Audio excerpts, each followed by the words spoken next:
నా యొక్క విన్నపం.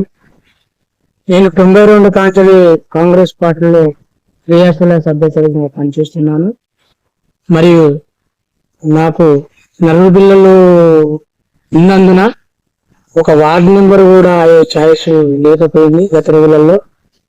మరియు రేవంత్ రెడ్డి గారి ఆశీస్సులతో గవర్నమెంట్ చేసిన ఒక జీవోను, నలుగురు పిల్లల జీవో రద్దు చేస్తూ ఎంతమంది పిల్లలున్నా కానీ పోటీకి అర్హులని గవర్నమెంట్ ప్రకటించడం వల్ల నాకు ఒక అవకాశం వచ్చింది.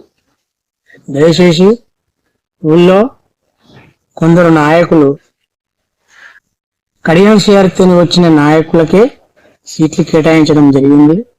నేను 32 సంవత్సరాల నుంచి కాంగ్రెస్ పార్టీలో చురుకుగా పనిచేస్తూ గ్రామ శాఖ అధ్యక్షుని కాంచెలి గ్రామ శాఖ అధ్యక్షుడు 12 సంవత్సరాలు పనిచేయడం జరిగింది. మరియు మండల ఉపాధ్యక్షుడిగా పనిచేయడం జరిగింది. ఇప్పుడు ప్రస్తుతము స్టేషన్ కనుపూర్ నియోజకవర్గ అధికార ప్రతినిధిగా పనిచేయడం జరుగుతుంది. దానిలో భాగంగా ప్రతి మీటింగ్ కు అలాట్మెంట్ అవుతుంటూ హాజరవుతుంటూ వచ్చుకుంటూ ప్రజలతో మమేకమై ప్రజల బాగోగులు చూసుకుంటూ ఎవరు చనిపోయినా బీదవాళ్ళు ఎవరు చనిపోయినా నేను కూడా బీదవాన్నే, కానీ ఎవరు చనిపోయినా నేను మానవత దృక్పథాన్ని నాకు తోసిన సహాయం చేయడం జరుగుతుంది. అందులో భాగంగా నేను ఊరికి చేసిన సేవలను బట్టి నేను ఇప్పుడు సర్పంచ్గా మీరు ఒక అవకాశం ఇస్తే, నాకు ఒక సర్పంచ్గా అవకాశం ఇస్తే సీముల గుడిని మన గ్రామంలో శివాలయం వంపులో ఉంది కనుక ఈ గ్రామ ప్రజలకు కొంచెం మేలు జరగడం లేదు.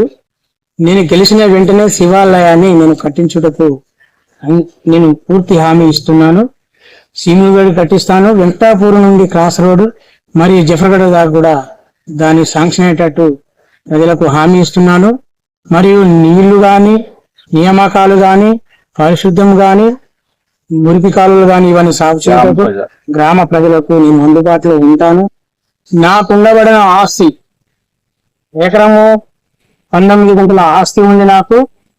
ఆ ఆస్తిని బట్టి ఇంకా ఎక్కువ ఏమైనా సంపాదించినా కాదు గ్రామానికి చేయడం జరుగుతుంది.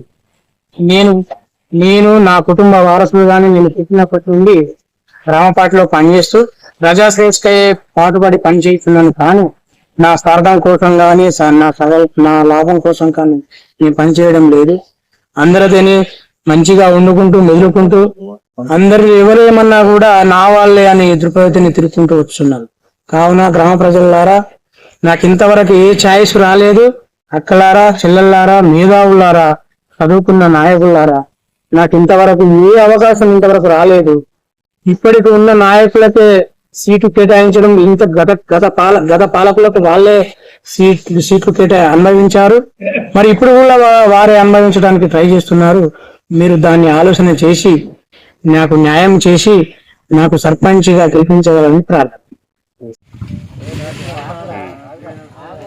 జై కాంగ్రెస్, జై కాంగ్రెస్, రేవంత్ రెడ్డి గారి నాయకత్వం, రేవంత్ రెడ్డి గారి నాయకత్వం జిందాబాద్, జిందాబాద్, జిందాబాద్, జిందాబాద్, కాంగ్రెస్, కాంగ్రెస్.